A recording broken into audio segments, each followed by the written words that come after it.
Hello everyone, this is AmberAnkNA here. Welcome to my channel. Well, I play a variety of games and do narrations for fanfics. I'm really hoping you enjoy my content. If you do, make sure to comment below, leave a like, and subscribe with the notifications on.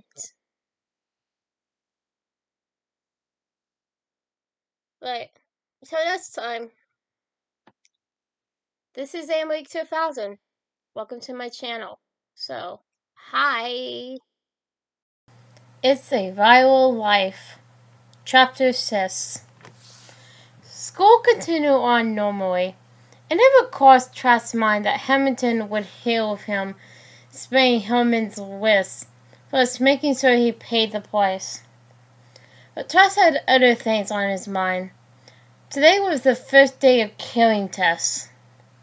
During the killing tests, the viruses, bacteria, and germs exited the vat to some mice, killing them as their past relatives did. It was a test of how well the students did killing. They could kill mice, they could kill even bigger targets. Trask's assignment for the future killing test had dwindled down after Hamilton came around. But when he heard the tests were nil, he got excited again. It was most assignments. Finally, he was able to show off how Ebola killed. The disease, Ebola, had symptoms such as a dry, hackling cough and vomiting. The victim died of severe blood loss. Red Death was a real disease, so no one really quite knew the symptoms or how the victim died. A Red Death virus caused a sore throat and stuffy nose, posing as a simple common cold. Then the hypothalamus gland in the brain is tampered with. This caused a massive fever, evenly killing. Even though the diseases were just as deadly as the other, Ebola was more well known than Red Death. Therefore, it was one of the most feared diseases on the planet. It knew it, and made sure everyone else knew it. Some students were really impressed. Others were just plain annoyed. One of those others was Trask Mozosa. Even though Red Death wasn't as well known as Ebola or rabies, it was just as deadly, maybe even more feared. And this, instead of something sinister like blood loss, the cause of death was a simple high fever. That wouldn't make anyone still that they had Red Death when they had a fever. But Red Death was real, so practically no one knew about it. Trask tried not to let it bother him, but he was always reminded about his species' rarity, especially by those such as Herman and Ed. Herman, he was used to. Ed, it was more annoying because they were friends. Soon enough, the students were ready to kill. Trask has a blank chain wrapped around his wrist. Before he died, Joseph had given him the chain, saying it was the Red Death virus' most prized possession. It held the hypothalamus beads that a virus stole. That was what caused the fever to rise. Ed possessed no tool to carry beads from DNA. He simply sucked blood cells dry of their liquids and threw them into the stomach to be vomited, thus causing the severe blood loss. "Good luck, Trask!" He grinned in a competitive way. "You need it." Plus, Trask just threw a cough at his best friend. "All right, students," the principal said loudly. "You're clear for takeoff in 3, 2, 1, and fact!" The students took off. Some glided like flying souls to their own mouths. Others had to hop like grasshoppers. Once inside, they didn't dawdle. They started infecting like their life depended on it. Trask sliced through blood cells and germs with his glowing bitter claw before making his way to the brain. As he rode the elevator, he suddenly cursed softly. He didn't know where the Harry chamber was. As soon as he exited the elevator, he searched around furiously. It was half an hour before he found the chamber. Killing the silences guarding the chamber. He stood before the tall chamber made of protoplasma. Inside was a strong DNA strand. He quickly made out a single blue and purple orb. The hypothalamus blade, but how am I gonna get it? Mumbling his call, he lit it up and stuffed it into the plasma. After several seconds, it exploded. Trask had to steal his eyes from the bright light. He waited impatiently for the blade to come within his gaff, but when he went to grab it, he missed. This continued on for several minutes. "Come on, baby," he muttered. This time, he held his hand up, waiting for the blade to come within his sights. His arms shot forward like a cobra, and his claws closed around something. He pulled his arm out, grinning at the sight of the little bead. "Gotcha!" He grinned, holding it close to the chain. The black material was stuck to the blade, and the chain swallowed it like a snake. Nodding once, Trask exited the brain, headed for the mouse's nose. He noticed it was getting harder in the mouse. On the digital thermometer, he saw that the temperature was 99.7. It worked! As soon as he got back to the rat, he took out and sold the bead to the principal. It was proof that he had killed. "Congratulations, Mr. Rivera," the principal nodded. "A very nice first kill." "My first kill." Trask grinned with pride. Not even Ed, who was guttering so much. One would have thought his head was explode. Could spoil his good mood. Trask told home in a really good mood. He churned his chain around his waist as he hummed his favorite song, "Fever!" Granted, it was a human song, but he liked it anyway. As soon as he walked inside the house, he was greeted by his older sister, running up and hugging his legs. "Hi, Trask!" she giggled. Trask petted her head, smiling. "Hey, Amara!" Amara had grown into a pretty 3-year-old. Her black hair was in several little dreadlocks, and her cheekbones and chin were a little pointed, although not as much as Trask's or Joseph's. She liked wearing dresses, so was wearing a light green one at the moment. "Hi, Trask!" Elaine greeted her older child. "How's the first killing test?" "Decent." Trask nodded. "I forgot where the Harry chamber was." Elaine shook her head, but was smiling. "Well, it's sick to your brain after a few more tests. How many mice did you kill?" "One." "But should I have killed more? I thought it was a test of how fast you could kill a mouse." "It can be, yes." Emily nodded, picking up Mario into her arms. "But it can also be a test of how many mouse you can kill within the time limit."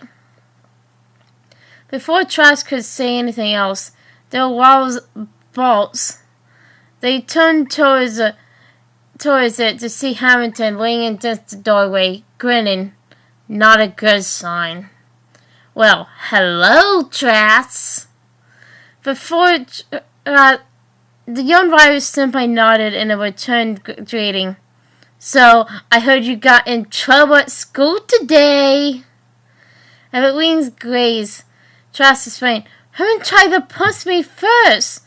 And when my back was turned, I just grabbed his his fist and sprained his wrist. Elaine seemed relieved at this. Hamilton was still indifferent. Elaine, how about you let Trask and I talk, man to man? Both Iris's faces paled at that suggestion. Hamilton, No! Hamilton snapped, glaring at her. It's fine, Mom, Trask nodded. I'll be okay.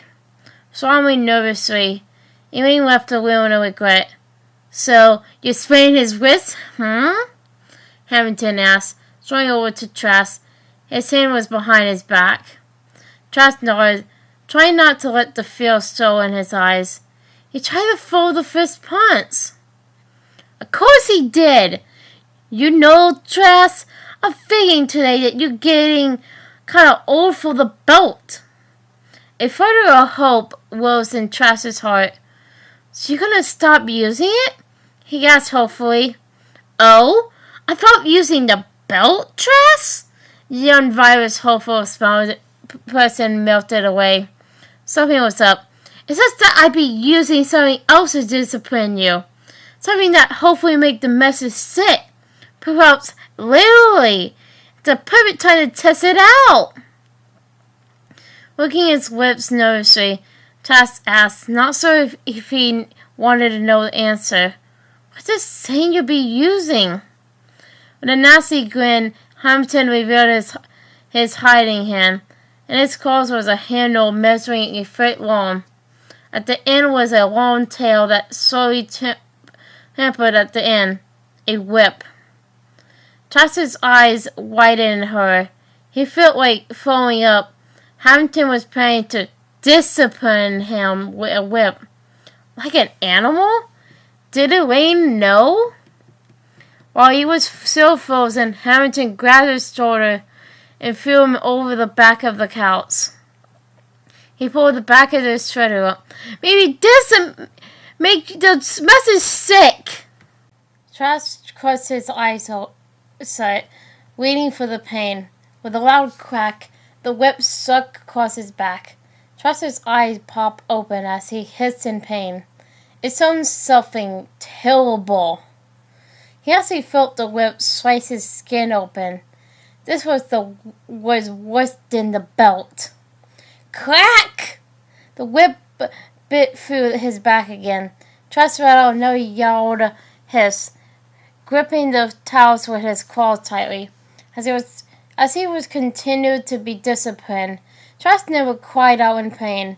He only hissed through his crisp teeth. He had decided long ago that he wouldn't give Hamilton the satisfaction of a cry in pain. It seemed to make Hamilton angry that Trask wasn't screaming. Inwardly, he was tired from hurting Trask. Panting, he pulled Trask's shredder back down and stumbled away. Wherever he went, the young virus couldn't care less. Trask slowly stood up, panting slowly, hopefully at the seams in his back. As he slowly hobbled to the bathroom, he met Elaine at the door. How bad is it? She asked. He didn't say anything at first. He gestured for her to follow him into the bathroom. When the door was closed, he started to take his shredder off. See for yourself, he said, slowly pulling the cold ring off over his head. For the first time, Elaine actually screamed at her son's injuries. She looked absolutely horrified. Oh my God!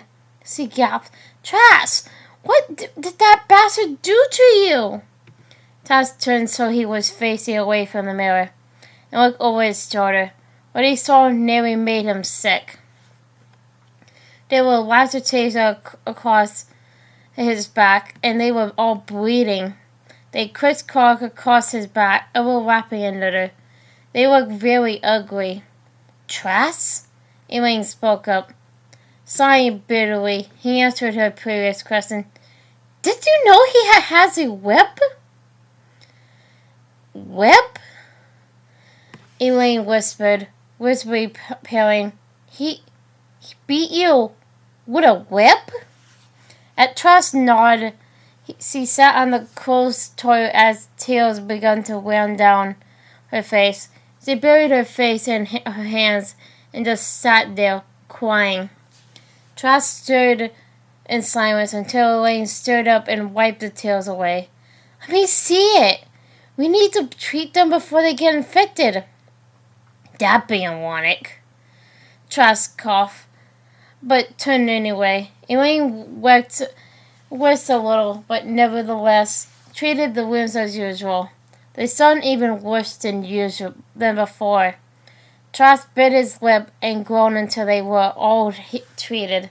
He carefully pulled his shirt back on. What did you do? Elaine whispered. Nothing. I didn't do anything. He just said I was getting too old for the belt and was using the whip to make the messes sick. Whatever the hell that means. I have to talk to him. No! Remember what happened last time? He did it again, and he hurt you. Trask took his mother's hands in his. Listen, you can't talk to him. Trasiments, please, Ma. I just don't want him to hurt you. Or Amelia. I pull through. Elaine didn't look like she was going to agree, but she finally sighed. You're right, Trask, but I have a right to protect my children. Mom, I'm afraid this time there isn't much you can do to protect me. Even though she didn't say it, she knew he was right. No matter what they did, Hamilton will always hurt Trask. Hi everyone. This is Emma 2000 again. Well, I hope you enjoyed the video. Because, I really did enjoy making it. But, so I hope you enjoyed it. Comment, like, and subscribe with the notifications on down below. Till next time, bye!